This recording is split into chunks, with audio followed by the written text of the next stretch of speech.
السلام علیکم ورحمۃ اللہ وبرکاتہ۔ نحمدہ ونصلی علی رسولہ الکریم۔ 20 روزہ تربیتی کورس میں 15 سبق ہم پڑھ چکے تھے۔ آج اللہ کے فضل سے، اللہ کے کرم سے انشاءاللہ ہم 16واں نمبر سبق پڑھیں گے۔ 16ویں نمبر سبق میں حسب معمول ابتدا میں قرآنی آیات اور پھر اس کے بعد احادیث مبارکہ، مسنون دعائیں، نماز کے مسائل، زکوٰۃ کے مسائل، عوام کے اندر غلط فہمیاں مشہور، اس کی نشاندہی، اور آخر میں تجوید کا تھوڑا سبق کہ ابتدا بھی اللہ کے کلام سے، انتہا بھی اللہ کے کلام سے۔ تو الحمدللہ آپ کی دعاؤں سے اللہ نے توفیق دی تو مسلسل بغیر کسی ناغے کے ہم 15 اسباق پڑھ چکے ہیں۔ انشاءاللہ آج ہم 16 نمبر سبق پڑھیں گے۔ تو جیسے پہلے بھی بارہا دفعہ عرض کیا جا چکا، پھر عرض کر رہا ہوں کہ جتنے بھی اسباق ہیں یہ تو واٹس ایپ کے ذریعے کورس کروایا جا رہا ہے۔ اس میں جتنے بھی ہماری مائیں بہنیں، ہماری بچیاں اور ہمارے بھائی، ہمارے بچے، ہمارے بزرگ شامل ہیں، تو جس سے سبق رہ جائے تو ہمارے یوٹیوب چینل پیغام قرآن اکیڈمی سے یہ سبق حاصل کر سکتے ہیں۔ پلے لسٹ میں جائیں گے تو پلے لسٹ میں آپ کو 20 روزہ شارٹ کورس کے نام سے ایک لسٹ ملے گی، اس میں انشاءاللہ یہ سارے اسباق موجود ہوں گے۔ ایک بات اور جو آج کے چینل کے حوالے سے میں آپ سے عرض کر دوں کہ اسی طرح کا بالکل بعینی ہی یہی نصاب ہے ہمارے استاد محترم مولانا عبدالرازق صاحب نے پشتو زبان میں بھی یہ کورس شروع کیا ہے، وہ بھی 20 روز کا ہے، صرف وہ پشتو زبان میں ہے۔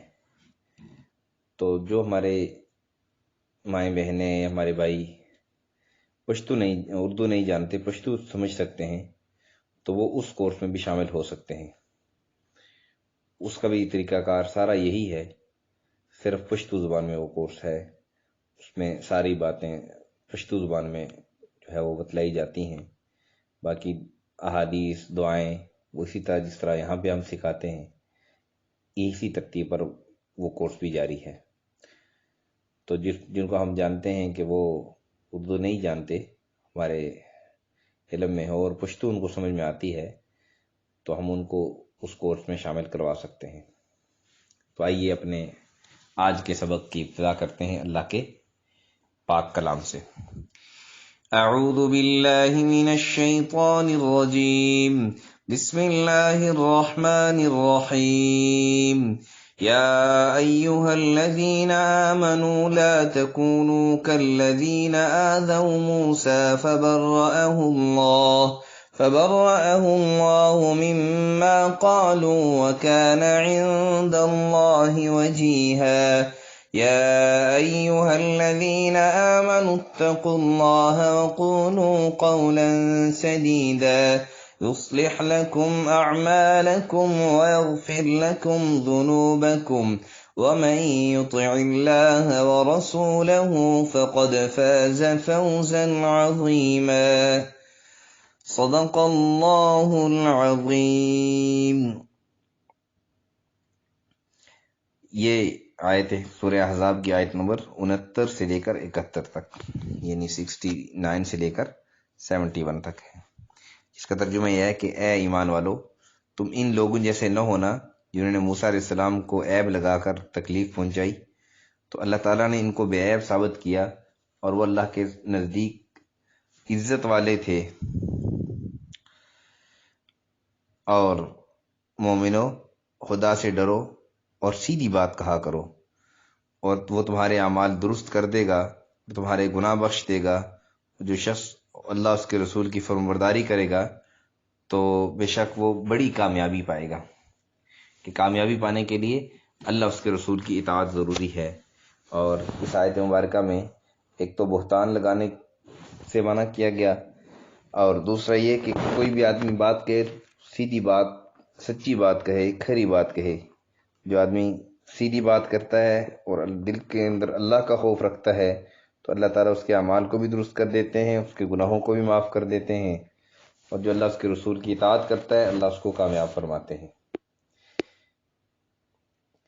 آج کے ہمارے درس قرآن کی دوسرا حصہ سورہ حجرات کی آیت نمبر 6 ہے۔ اعوذ باللہ من الشیطان الرجیم يا أيها الذين آمنوا إن جاءكم فاسق بنبأ فتبينوا أن تصيبوا قوما بجهالة فتصبحوا على ما فعلتم نادمين۔ ترجمہ اس کے کہ اے ایمان والو، اگر کوئی بد کردار تمہارے پاس خبر لے کر آئے اس کی خوب تحقیق کر لیا کرو، مبادا کہ کسی قوم کو نادانی میں آپ نقصان پہنچا دو اور پھر تم کو اپنے کیے پر نادم ہونا پڑے۔ تو اس آیت میں اللہ تعالیٰ حکم دے رہے ہیں کہ کوئی بھی آپ کے پاس کوئی خبر لے کے آتا ہے، کوئی بات آپ کے پاس پہنچتی ہے، تو کسی بھی بات کے متعلق، کسی بھی کام کے متعلق کوئی فیصلہ کسی کے خلاف یا کسی کے حق میں کرنے سے پہلے خوب تحقیق کر لینی چاہیے، سوچ سمجھ کے فیصلہ کرنا چاہیے۔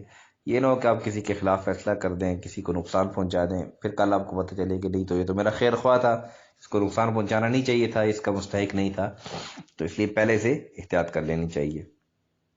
حدیث میں بھی آتا ہے کہ کفی بالمرء کذبا ان یحدث بکل ما سمع، آدمی کو جھوٹا ہونے کے لیے اتنا کافی ہے کہ وہ سنی سنائی باتیں آگے پہنچا دے۔ تو اس لیے سنی سنائی باتوں پر آگے نہ چلیں، بلکہ بجائے اس کے سنی سنائی باتوں پر ہم آگے چلیں، ہم بات کا جو کوئی بات سنے تو اس کی تہ تک پہنچ لیں، اس کی تحقیق کر لیں۔ پھر احادیث مبارکہ کا سلسلہ، پہلی حدیث آج کی ہماری ہے ابغض الرجال عند اللہ الد الخصم، ابغض الرجال عند اللہ الد الخصم، ابغض الرجال عند اللہ الد الخصم۔ یہ بخاری شریف کی حدیث ہے۔ اللہ کے نزدیک سب سے مبغوض جھگڑالو آدمی ہے، کہ آدمی کو جھگڑالو نہیں ہونا چاہیے۔ بعض لوگوں کی عادت ہوتی ہے ہر کسی سے پھٹا ہوتا ہے، تو یہ بری بات ہے، ایسا نہیں ہونا چاہیے۔ پھر دوسری حدیث آج کے ہمارے سبق کی ہے، یہ بھی بخاری شریف کی حدیث ہے۔ اللہ کے حبیب صلی اللہ علیہ وسلم نے فرمایا لیس الشدید بالسرعۃ انما الشدید الذی یملک نفسہ عند الغضب، پہلوان وہ شخص نہیں ہے جو دو لوگوں کو بچھاڑ دے، بلکہ پہلوان وہ شخص ہے جو غصے کے وقت اپنے غصے پر قابو رکھے۔ اگر ہم بہادر اور پہلوان بننا چاہتے ہیں، سمجھتے ہیں کہ ہم بہادر ہیں، تو بہادر تو وہ ہے جو غصے پر قابو پر لے۔ اب ہم دیکھ لیں ہم کتنے غصے پر قابو پا سکتے ہیں۔ اس لیے اللہ کے حبیب صلی اللہ علیہ وسلم نے پہلوان اسی کو کہا ہے، بہادر اسی کو کہا ہے جو اپنے غصے پر قابو پا لے۔ اس لیے غصہ آ جائے اس کو فوراً کنٹرول کرنا چاہیے، غصے کی حالت میں چونکہ انسان کا دشمن، جو سب سے بڑا دشمن شیطان ہے، وہ اس موقع سے فائدہ اٹھاتے ہوئے انسان کا بڑا نقصان کرنے کی کوشش کرتا ہے۔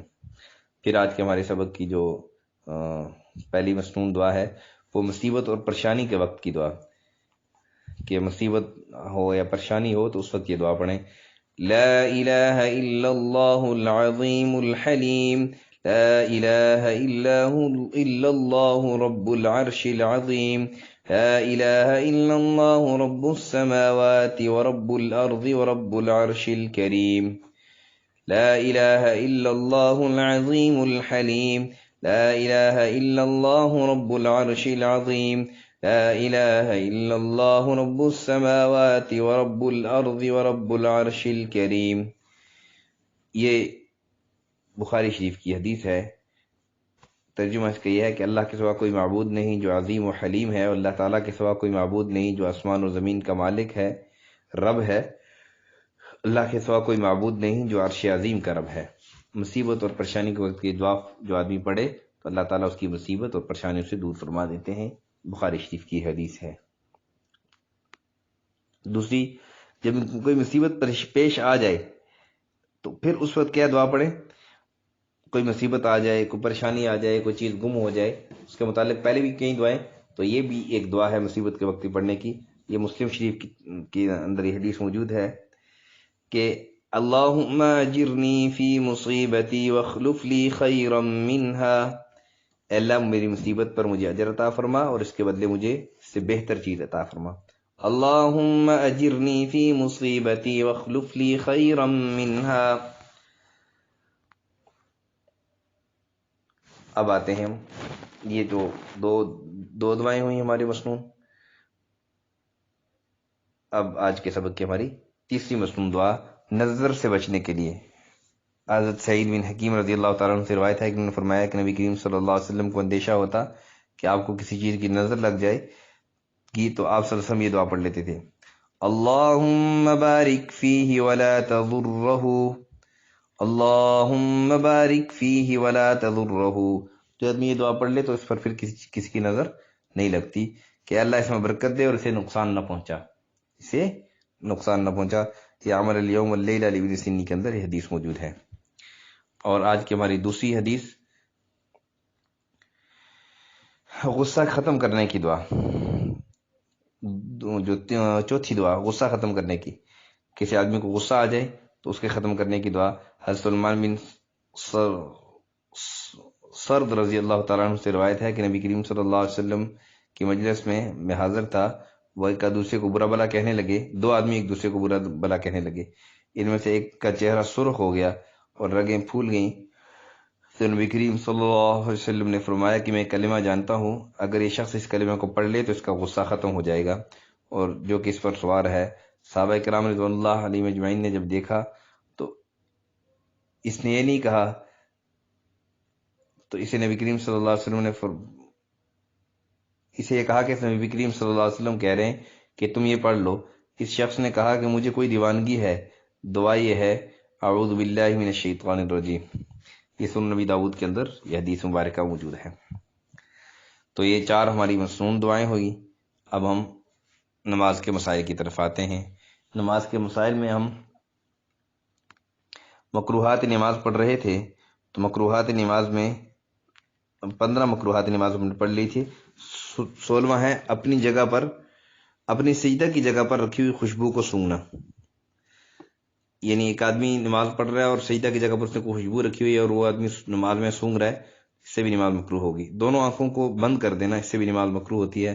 ہاں البتہ کسی کو نماز میں یکسوئی اسی طرح حاصل ہوتی ہے، اس کے بغیر یکسوئی حاصل نہیں ہوتی، ذہن ادھر ادھر چلے جاتا ہے، پھر بند کر سکتا ہے، کوئی حرج نہیں۔ انگڑائی لینا یا عمل قلیل کرنا، ایک تو عمل کثیر ہے، اس سے تو نماز ٹوٹ جاتی ہے، مفسدات نماز میں سے ہے، لیکن ویسے چھوٹا عمل یعنی مختصر عمل بھی کوئی یعنی نماز کے علاوہ کرنا، خارج کرنا، یا تو حتی الوسع کوشش کرنی چاہیے کہ خارج وغیرہ ادھر ادھر آدمی ہاتھ نہ اٹھائے۔ اور جوئیں پکڑنا اور اس کا مارنا، اس سے بھی نماز مکروہ ہوتی ہے۔ کنکریوں کو ہٹانا، اگر سجدہ کرنے میں دقت ہو تو ایک مرتبہ ہٹانے کی اجازت ہے۔ ایسی جگہ پر نماز پڑھ رہے ہیں جہاں پہ کنکریاں ہیں تو آپ سجدہ کر رہے ہیں، سجدہ کرنے میں مشکل ہے تو ایک دفعہ ہٹا سکتے ہیں، بار بار ہٹائیں گے تو نماز مکروہ ہوگی، اور بہت زیادہ ہٹائیں گے تو پھر نماز ٹوٹ جائے گی عمل کثیر کی وجہ سے۔ ہاتھ پیر کی انگلیوں کو قبلے کی جانب سے پھیر دینا۔ بہت سے لوگ نماز میں کھڑے ہوتے ہیں تو ان کے انگلیوں کا رخ جو ہے نا وہ دائیں بائیں ہوتا ہے، تو قبلے کی جانب ہونا چاہیے۔ حالت رکوع میں ہاتھوں کو دونوں گھٹنوں پر نہ رکھنا، یعنی حالت رکوع میں ہاتھوں کو دونوں گھٹنوں پر نہیں رکھا بلکہ کہیں اوپر ران پر رکھ لیا، نیچے کر دیے، تو اس سے بھی نماز مکروہ ہوتی ہے۔ اور یہ تھا ہمارے آج کا سبق کا نماز کے مسائل کا حصہ۔ اب ہم آتے ہیں زکوٰۃ کے مسائل کی طرف۔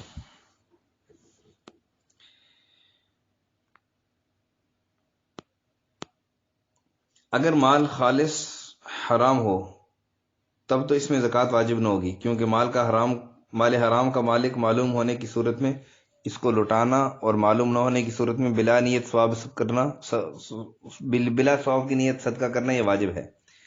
یعنی اگر آپ کے پاس حرام کا مال ہے، ٹوٹل حرام کا مال ہے، باقی حرام کا مال، تو اس میں سے آپ زکوٰۃ نہیں دیں گے، وہ آپ اس کا مال استعمال ہی نہیں کر سکتے۔ زکوٰۃ تو 2.5% دیتے نا، 40% دیتے ہیں، اور جو حرام کا مال ہے یہ تو آپ کا ہے ہی نہیں ہے، آپ اسے زکوٰۃ نہیں، سارا مال الگ کریں گے، سارا مال دیں گے بغیر کسی نیت کے۔ اگر کسی کا حق چھینا ہوا ہے تو اس کا حق اس کو واپس کریں گے، اور اگر کسی کا حق نہیں چھینا ہوا تو حرام کا مال کمایا ہوا ہے، مثلا سود کی کمائی ہے یا جوئے کی کمائی ہے، یا یوں سمجھیے کہ کسی سودی کاروبار کی کمائی ہے، یا اور کسی فعل حرام کر کے آپ نے وہ کمایا ہے، تو وہ مال تو آپ بغیر کسی ثواب کی نیت کے کسی کو دے دینا یہ واجب ہے۔ اور اگر مال حلال اور حرام دونوں شامل ہیں تب دیکھا جائے گا کہ حرام مال کی مقدار اس سے نکال لی جائے تو بقدر انصاف بچتا ہے نہیں۔ اگر ایک آدمی کا مال حرام بھی ہے حلال دونوں شامل ہیں تو حرام مال نکال کے باقی مال کو دیکھیں گے، اگر صاحب انصاف بنتا ہے تو وہ زکوٰۃ دے گا اس مال میں سے، اگر صاحب انصاف نہیں بنتا تو پھر زکوٰۃ نہیں ہے۔ اسی طرح گزشتہ سالوں کی زکوٰۃ ادا کرنے کا طریقہ وہ یہ ہے کہ موجودہ سامان کی زکوٰۃ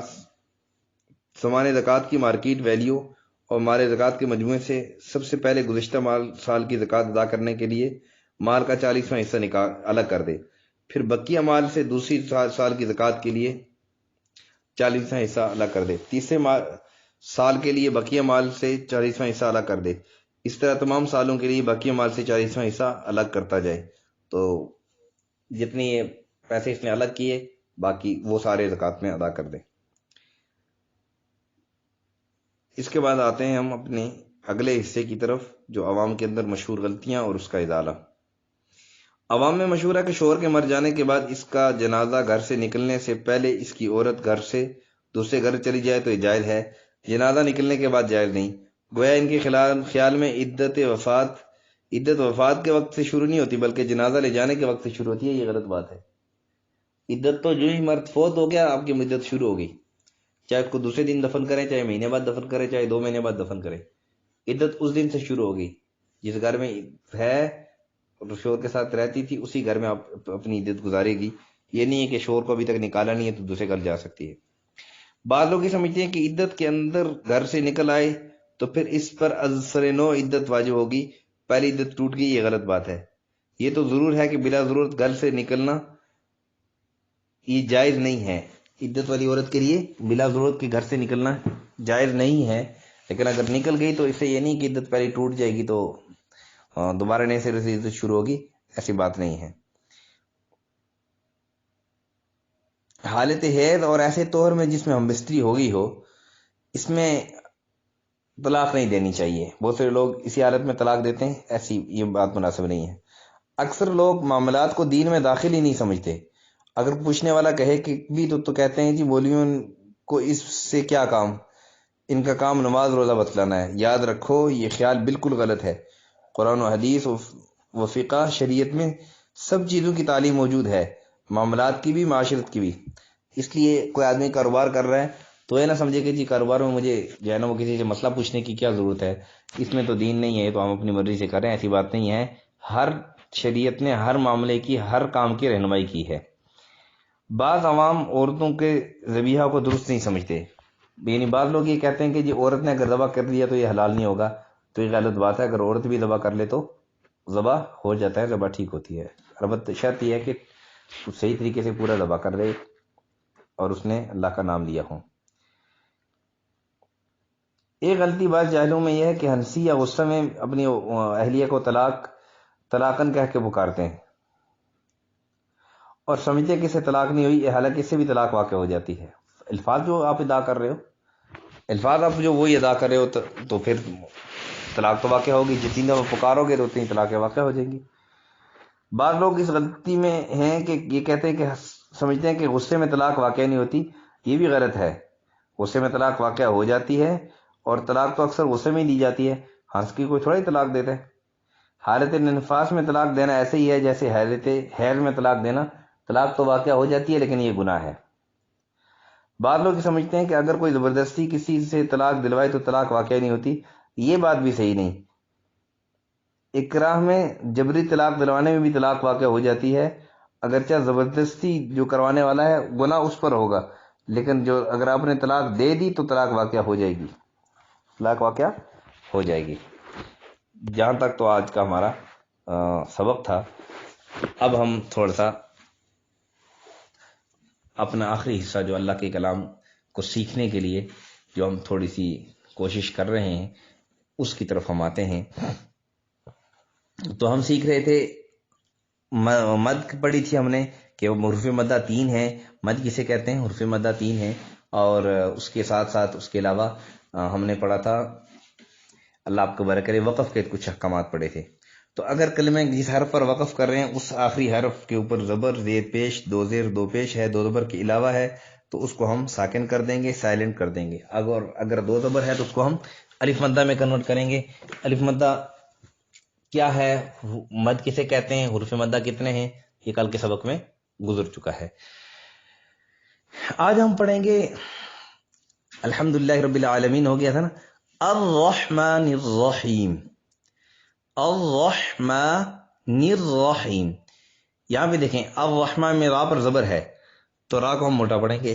اب شد آ گئی. شد والے حرف کو پڑھنے کا طریقہ کار یہ ہوتا ہے کہ پیچھے والے حرف کو اس کے ساتھ سختی سے ملاتے ہیں اور اس کی اپنی حرکت بھی پڑھتے ہیں. تو را کو موٹا پڑھیں گے. موٹا پڑھنے کے لیے ہم ہونٹ بول نہیں کریں گے، ٹھیک ہے؟ اور ہم نے پڑھا تھا کہ را کے اوپر اگر زبر آ جائے یا پیش آ جائے، یا را ساکن ہو اس سے پہلے حرف پر زبر یا پیش آ جائے، یا را ساکن سے پہلے والا حرف جو ہے نا ساکن ہو اس سے پہلے حرف پر زبر یا پیش آ جائے تو را کو موٹا پڑھیں گے. اور اگر را ساکن ہو اور اس سے پہلے حرف کے نیچے زیر ہو تو باریک پڑھیں گے. را کے نیچے زیر ہے تو اس کو بھی ہم باریک پڑھیں گے. تو یہاں کے اوپر را کے اوپر زبر ہے تو را کو موٹا پڑھیں گے. پھر کھڑی زبر آ گئی.